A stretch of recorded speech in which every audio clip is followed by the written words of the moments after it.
রাজধানী ঢাকা সহ দেশের 18টি জেলার জন্য গুরুত্বপূর্ণ আবহাওয়া সতর্কতা জারি করেছে আবহাওয়া অধিদপ্তর। পূর্বাভাসে বলা হয়েছে, দেশের বিভিন্ন অঞ্চলের ওপর দিয়ে বৃষ্টি বা বজ্রবৃষ্টির সঙ্গে ঘন্টায় 45 থেকে 60 কিলোমিটার বেগে দমকা থেকে ঝোড়ো হাওয়া বয়ে যেতে পারে। শনিবার ভোর 5টা থেকে দুপুর 1টা পর্যন্ত দেশের অভ্যন্তরীণ নদী বন্দরগুলোর জন্য প্রকাশিত সর্বশেষ পূর্বাভাসে এ তথ্য জানানো হয়েছে।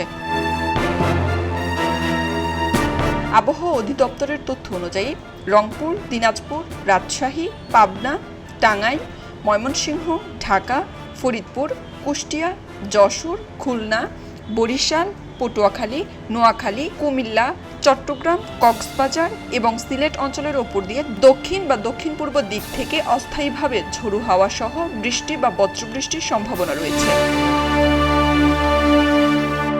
সম্ভাব্য এই বৈরী আবহাওয়ার কারণে সংশ্লিষ্ট এলাকার সব নদীবন্দরকে 1 নম্বর সতর্ক সংকেত প্রদর্শনের নির্দেশ দিয়েছে আবহাওয়া অধিদপ্তর।